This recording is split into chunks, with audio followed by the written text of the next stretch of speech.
quand il dit, les choses arrivent. Quand il ordonne, elle existe. Son regard est sur ce qui lui appartient.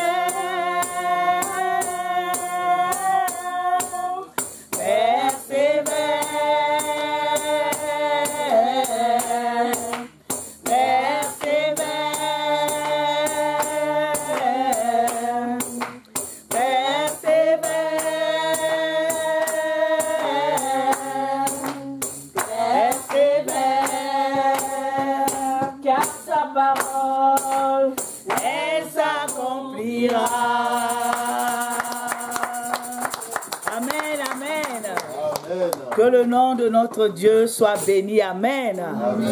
Je bénis l'Éternel, notre Dieu, pour la grâce d'être devant vous en ce premier dimanche de l'année 2018. Amen. Amen. Merci à l'homme de Dieu, l'apôtre Henri Podaï, pour la programmation. Nous allons demander à l'homme de Dieu de lever la voix pour la parole qui sera délivrée en cet après-midi. Éternel notre Dieu, il est écrit que l'homme ne vivra pas de pain seulement, mais de toute parole qui sort de ta bouche. Amen. Viens arracher les épines et les pierres, viens consumer les esprits chargés de voler ta parole. Donne-nous un cœur bon et honnête, disposé pour la recevoir, cette parole de vie. Sois toi-même qui saisis ta servante pour nous parler de ta part, dans le nom de Jésus-Christ. Amen. Amen. Sais-tu qui est avec toi? Telle est la question que l'Éternel Dieu nous pose en cet après-midi. Sais-tu qui est avec toi? Les hommes disent souvent cette maxime, dis-moi qui tu fréquentes et je te dirai qui tu es. Parce que les mauvaises compagnies corrompent les bonnes mœurs. Bien-aimé, tout simplement, à force de fréquenter une personne, celle-ci peut avoir une influence sur l'autre. Et celle sur qui est placée cette influence ou peut lui ressembler. Donc, si l'influence est bonne, tant mieux. Mais si ce n'est pas le cas, alors bonjour les dégâts dans la vie de la personne. Pierre a été reconnu comme disciple de Jésus à cause de son langage. Nous dit Matthieu chapitre 26, le verset 73. Lorsque tout le monde était dehors en train d'attendre la sentence, parce que Jésus avait été conduit devant le Sanhédrin, donc les gens étaient dehors en train d'attendre le verdict, et Pierre était là au milieu de toutes ces personnes. Donc ceux qui l'ont vu ont dit, celui-là est certainement de ses disciples. Et il y a un qui a dit, malgré les dénégations de Pierre, il lui a dit, ton langage ressemble à celui de Jésus. Donc, à cause de ton langage, tu fais partie de ceux-là. Bien-aimé dans le Seigneur, sais-tu qui est avec toi? Nous allons partager le texte de Matthieu chapitre 8, les versets 23 à 27. Écoutons la parole de Dieu. Amen. Amen. Jésus apaise la tempête. Il monta dans la barque et ses disciples le suivirent. Et voici, il s'éleva sur la mer une si grande tempête que la barque était couverte par les flots. Et lui, il dormait. Les disciples s'étant approchés, le réveillèrent et dirent, « Seigneur, sauve, nous périssons. » Il leur dit, « Pourquoi avez-vous peur, gens de peu de foi ?» Alors il se leva, menaça les vents et la mer, et il y eut un grand calme. Ces hommes furent saisis d'étonnement, Quel est celui-ci, disait-il, à qui obéissent même les vents et la mer? Amen. Amen. Sais-tu qui est avec toi? Qui marche avec toi au quotidien ou qui partage ton quotidien?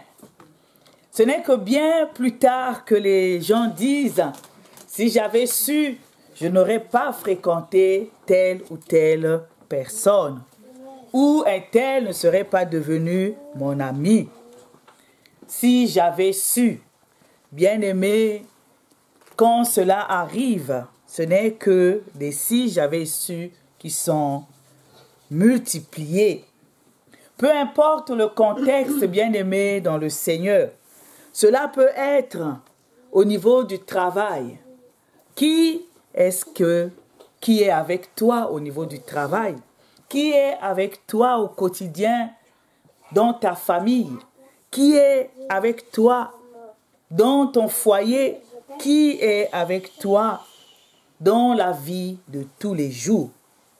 Quel que soit le lieu, quel que soit l'endroit, bien-aimé dans le Seigneur ou le contexte, le plus important, c'est que lorsque ce questionnement arrive ou le temps de regret, c'est parce que Dieu n'a pas cautionné cette relation. Amen. Amen.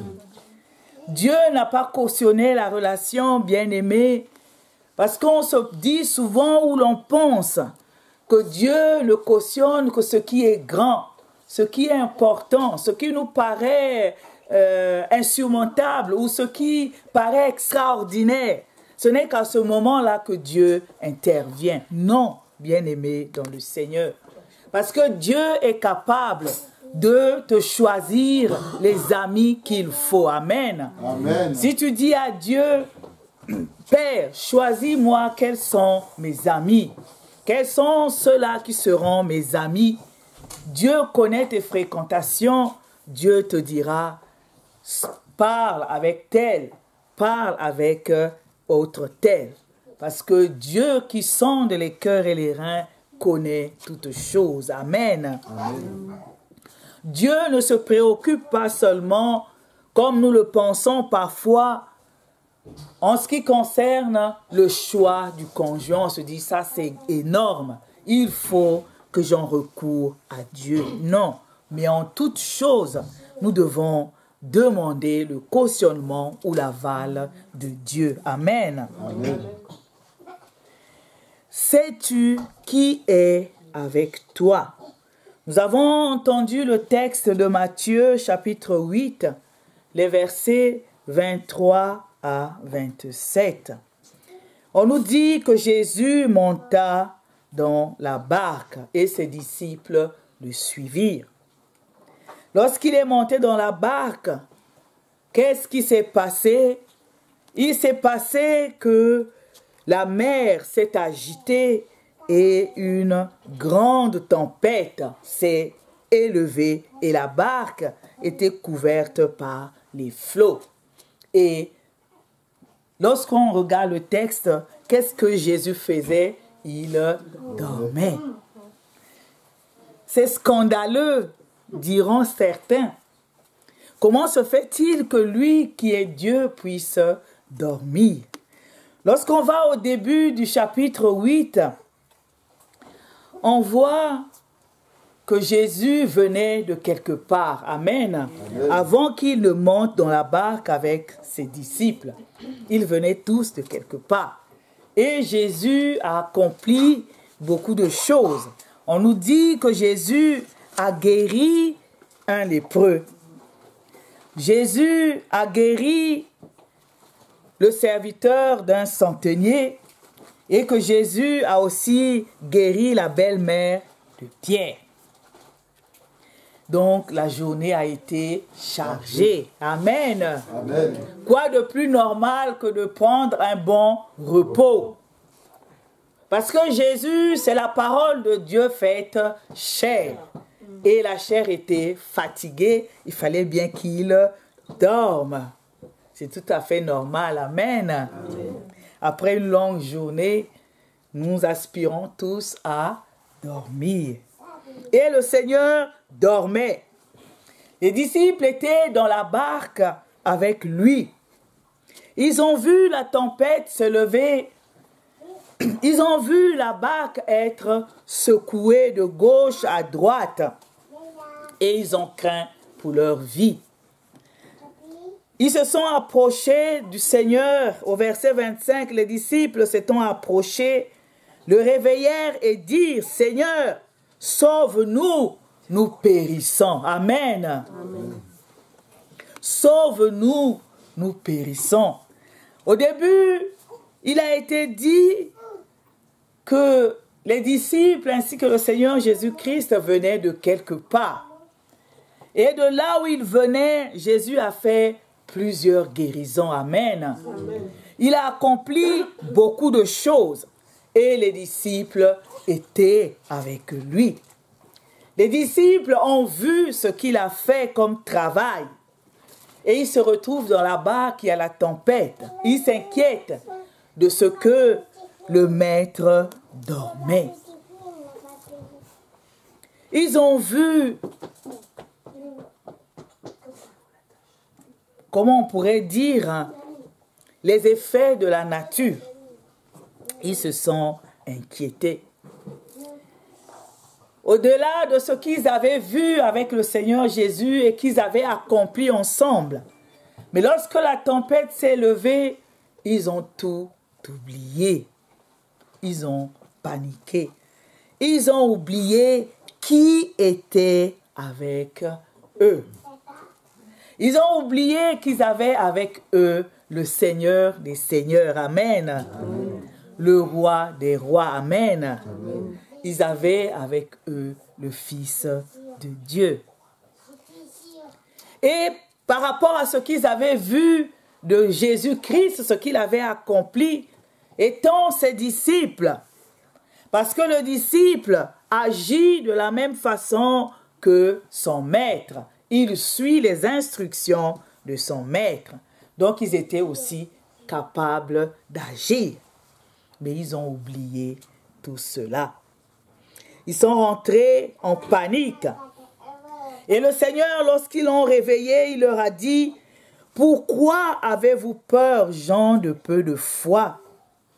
Pourquoi avez-vous peur, gens de peu de foi? » Il leur a manqué l'essentiel, la foi. Amen. Amen. La foi, ce don merveilleux, lorsqu'on accepte Jésus-Christ comme son Seigneur et Sauveur personnel, on reçoit de la part de Dieu le don de foi. Amen. Amen. Lorsqu'on reçoit ce don de foi, bien-aimé, ce n'est pas pour le ranger quelque part.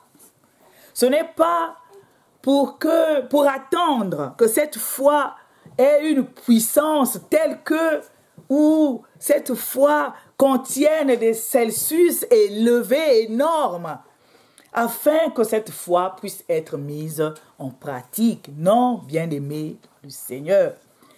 Le Seigneur Jésus a dit, même si la foi est aussi petite qu'un grain de sénévé, un grain de moutarde, si on dit à cette montagne, ôte-toi de là, la montagne va se déplacer. Amen. Amen. En ce moment de panique, ils avaient oublié qui était avec eux. Bien-aimés dans le Seigneur, lorsqu'ils sont allés réveiller le Seigneur Jésus-Christ, parce qu'il dormait, le Seigneur n'a pas dit, mais qui me dérange? Le Seigneur n'a pas dit que je suis fatigué. Vous n'avez pas vu tout ce qui a été fait, tout ce que j'ai accompli. Avant qu'on ne se retrouve dans la barque, laissez-moi dormir. Le Seigneur n'a pas parlé ainsi. Amen. Amen. Parce que le Seigneur a vu au plus profond d'eux. Il a compris qu'il était là pour eux. Amen. Amen.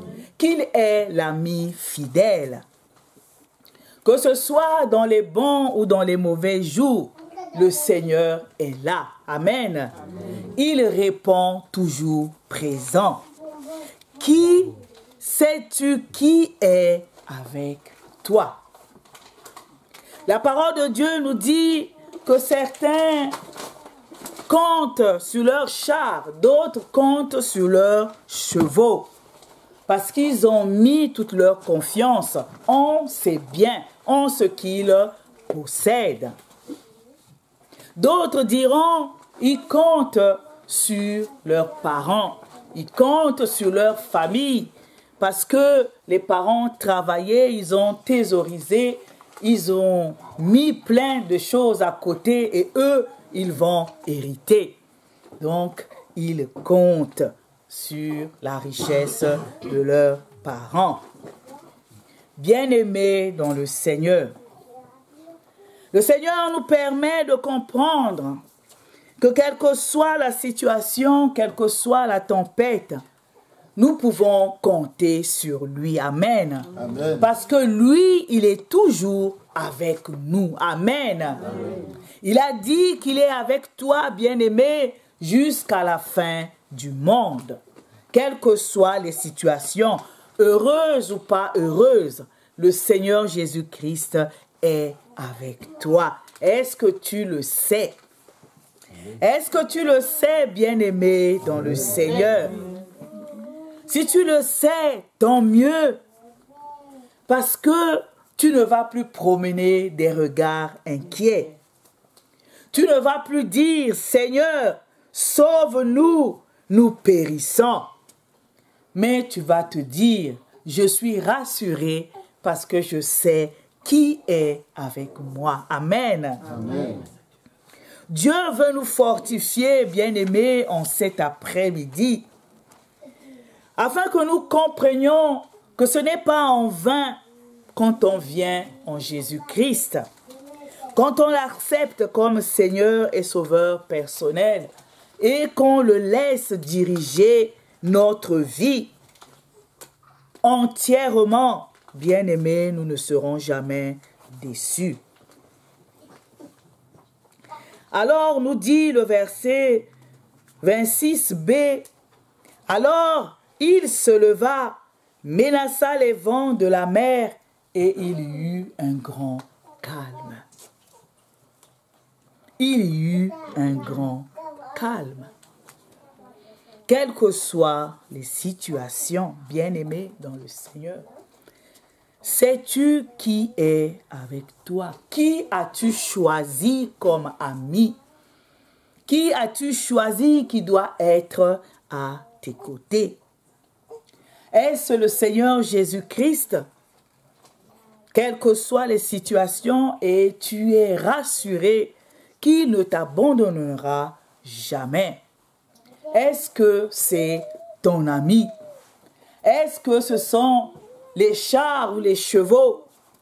Est-ce que ce sont tes parents, tes amis? Est-ce que c'est ta famille que tu as choisi, bien-aimé dans le Seigneur? La parole de Dieu nous dit, malheur à l'homme qui se confie en l'homme. Parce que l'homme est faillible. Tu peux appeler ton ami tous les jours. Il va répondre, il viendra. Tu as besoin de quelque chose, tu peux l'appeler, il va venir, il va répondre. Parce que c'est ton ami, il t'aime bien. Mais un jour, cet ami dira qu'il est fatigué. Il te dira d'aller voir ailleurs. Peut-être qu'il y a quelqu'un d'autre qui est plus disponible que lui pour te venir en aide.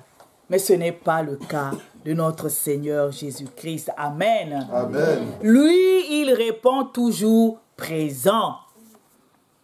De jour comme de nuit, il est là. Il n'a pas besoin de recharger son téléphone, bien-aimé. Le téléphone est toujours bien chargé. Bien-aimé dans le Seigneur, sais-tu qui est avec toi?